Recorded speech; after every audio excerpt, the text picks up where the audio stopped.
Hello, everybody. Welcome into First Take from LA for the ESPYs. Look who is here. They are back. Skip Bayless, Stephen A. Smith. I'm Molly Karam. And let me just say, guys, my morning routine has not changed one bit, except instead of watching you debate from my couch, I get to see it up close and personal. So I'm very fired up, and I know I'm not the only person who is so excited to have you both back. Welcome aboard. Thank you. Welcome, Molly, and I have some crucial advice for you. Okay, I'm listening. All ears. You've got to watch this guy. Him? Yeah. I heard I got to watch both of you. My advice to you, I'll add to that. You are the moderator. You're in control. Okay. Limit that man's mouth. I like Limit control. that man's mouth. I think I got to watch both of y'all. I'm gonna have my hands full here, but we've got a lot to discuss today. Please never take 3 weeks off again. I didn't know what to do with them. He might not have liked it. It didn't bother me. I'm just saying. We have two special guests coming up, friends of the program, Ken Jeong. Of course, we all know him as Leslie Chow from The Hangover. And we also have friend of the program, Jerry Ferrara from the Entourage movie. They're stopping by. But first, after verbally agreeing to a 4-year max deal with the Mavericks, Deandre Jordan had a change of heart and re-signed with the Clippers. The contract with LA is a 4-year max deal that'll be worth $88 million. On Friday, Deandre apologized to Mark Cuban for how he handled the situation. Via Twitter, I want to publicly apologize to one of the best owners in the world, Mark Cuban, the Mavs, and their fans. I'm humbled by the Mavs and Mark Cuban's kindness and understanding. I'm sorry to have a change of heart. However, Mark Cuban wasn't buying it and saying on Cyberdust, when is an apology not an apology when you didn't write it yourself? Next. Stephen A. Smith, what is your take on the DeAndre Jordan situation? Well, first of all, let me say for the record, I have no problem with the fact that he elected to stay with the Los Angeles Clippers. I was on the record at the time, Skip Bayless, when we were off the air on First Take. Obviously, I had to be on SportsCenter, and I was of the mindset that it was absolutely stupid for him to think about leaving the Clippers to begin with, because DeAndre Jordan averaged about 10 shots a game. When you look at it from that perspective and think about the fact that 5 of those shots, averaged about 10 points a game, rather, and you think about 5 of those shots, come on, dunks. Chris Paul, one of the best point guards in the world, is who you're leaving to play with either J.J. Barea, Jameer Nelson, who I love, young guy, but he's no Chris Paul, but him or Devin Harris. Give me a break here. You can't go with that. So it was just, to me, asinine for DeAndre Jordan to even be thinking about leaving the Clippers to begin with. So the fact that he did an about-face and elected to stay with the team, I thought was perfectly within his right to do so. I thought he did the right thing. But I do regret and lament how he handled it. DeAndre Jordan is 26 years of age. In the United States of America and the world, I believe you're recognized as a grown man. And the fact of the matter is he came across as a little boy. And the reason he came across as a little boy is not because he changed his mind. It's not because he elected to stay with the Los Angeles Clippers. It's because you pick up the phone and you call Mark Cuban. You show him the courtesy and the decency. You made a commitment to take his 4 years, $80 million. You had the Dallas Mavericks bloviate about that. They were making plans in Big D about his arrival and what have you. If you've changed your mind, as far as I'm concerned, that's the first call that should have been made. You should have picked up the phone and you should have said, look, I'm sorry, I'm here at my house. I'm here with Doc Rivers. I'm here with Chris Paul. I'm here with Blake Griffin. I'm here with Paul Pierce. I'm here with billionaire owner Steve Ballmer. And the bottom line is I decided that it's best for me to stay here. I apologize, but I have changed my mind and I am staying in Los Angeles. The fact that he didn't do that is very, very bad. But what elevates the level of embarrassment exponentially, as far as I'm concerned, is the fact that Mark Cuban revealed that I did not hear from him. I heard from his mama. So not only did you not call, but somehow, some way, your mama picked up the phone and called Mark Cuban. You are a 26-year-old man. Why is your mama calling and not you? That is just incredibly embarrassing. It looks incredibly weak. And from this point forward, unfortunately, when you look at a situation like this, I think that DeAndre Jordan is a good person. I think that he's a big-time center. If he could hit his free throws, I think he got the potential to be one of the best big men in the game. But there is a point in time where you clearly have handled something like a little boy, where people should be looking at you and looking for diapers. And this is one of those situations. It's very embarrassing to have your mama speak up before you. It just is. First, let me say, as I listen to you speak and speak and speak, Yes. I must admit, I have to admit this publicly. You missed me. I missed you. I missed you. I just love listening I missed to you you too, bro. bloviate. I missed you Thank too, bro.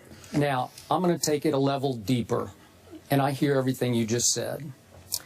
But I cannot blame or certainly condemn Deandre Jordan for the way he handled things because it was predictable to me.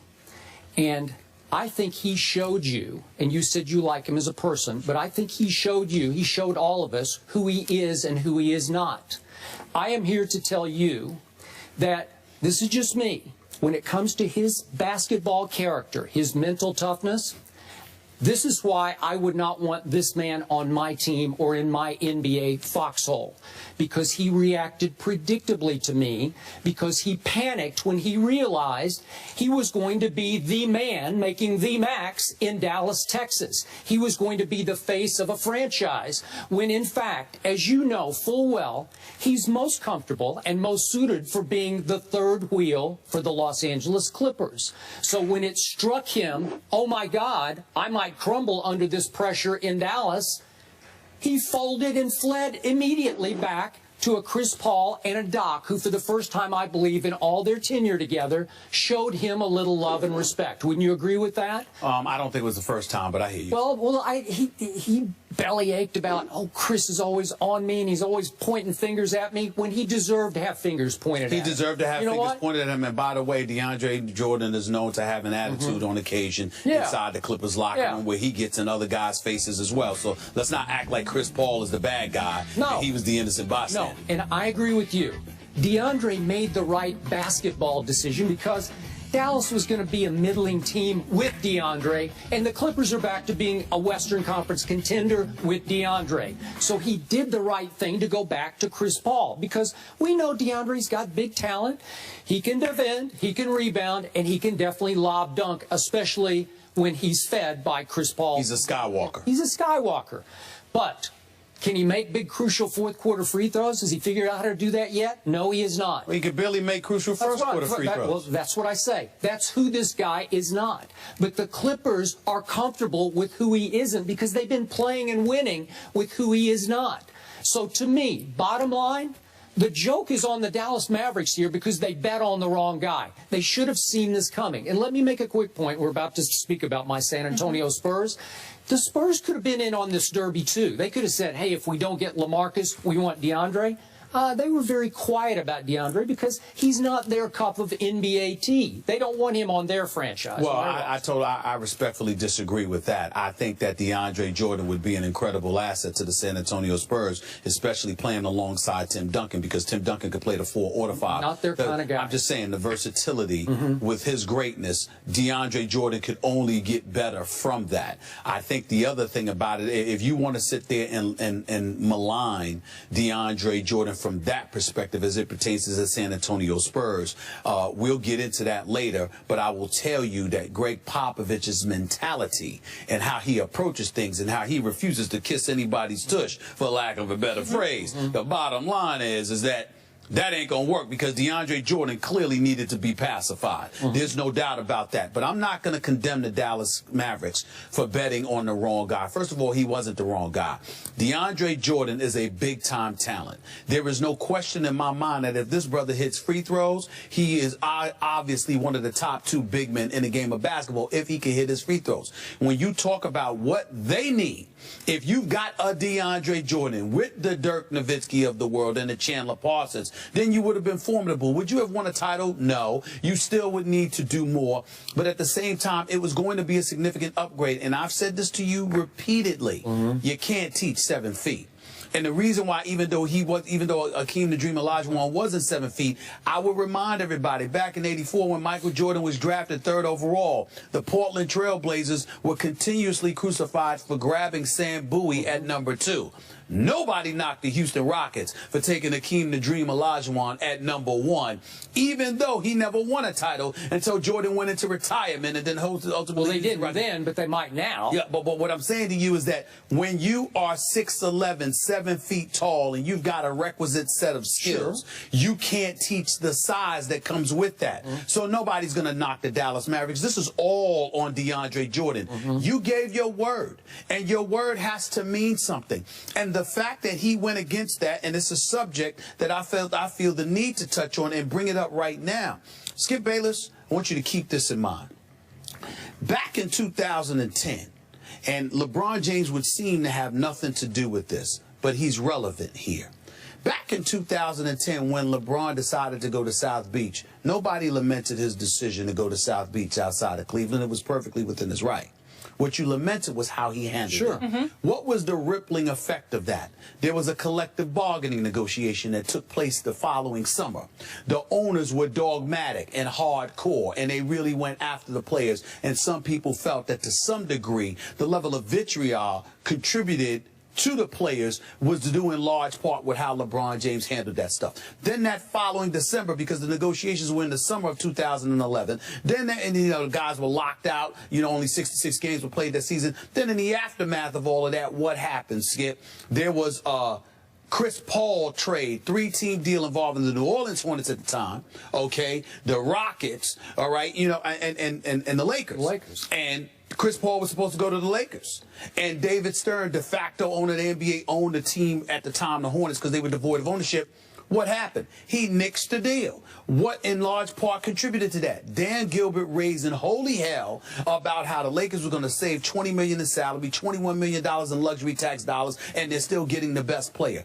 Well, does Dan Gilbert send that letter if LeBron James sits there and picks up the phone and calls him and say, I'm sorry, I appreciate everything, but I'm willing to go. I'm looking to go. That was just bad blood. Yeah, but I'm saying because of how it's handled. So now you have this situation with Deandre refusing to go, reneging. But very different than LeBron. It's very different. Because LeBron despised Dan Gilbert, the bridge had been burned. No, what I'm saying to you is that this free agent moratorium and other things that come into play, it's something that you're going to hear about, and it's something that's going to be revisited. And a lot of times players are in the throes of a negotiation and what have you, rightfully so, thinking about themselves, but devoid of the extended impact that it could eventually have on other players in the future. You're not saying it should be shortened, though. No, I'm just telling you that owners are going to look at something like this, see how DeAndre handled it. Who's to say an owner, Molly, Skip, doesn't turn around in the future and say, you know what I committed to you about a week ago verbally, now I could change my mind. But there's an unwritten rule that your word is your bond during this period. That's and what I'm saying. There's never been a glaring example like this one with DeAndre. But my point is, were you shocked that he didn't call back Mark Cuban or Chandler Parsons who had recruited him? I was not. I was. That's who the guy is and is not. I'm sorry. That's who he is. And they shouldn't have been surprised because just watch him play. Listen to Chris Paul. Listen to Doc before. He's a third wheel, and he panicked, and he was ashamed of his decision, and he ran back to the Clippers. And I can't blame him. God bless him. Onward and upward. I got you. As we move on, this is the thing that I don't understand, though. If you don't want to call and deal with it, why are you going to have your mother call? Why don't you have your agent call? Hide behind your representation. Well, in fairness to DeAndre, we don't know if he had his mother called. Sometimes mamas have the type of relationship where they take it upon themselves to do something, and they just do it. So I don't want to sit there and say that DeAndre did that, but it still looks very, very bad when your mama called instead of you. No, he should have called, but he doesn't have the guts to call. That's what it was. Bottom line. All right.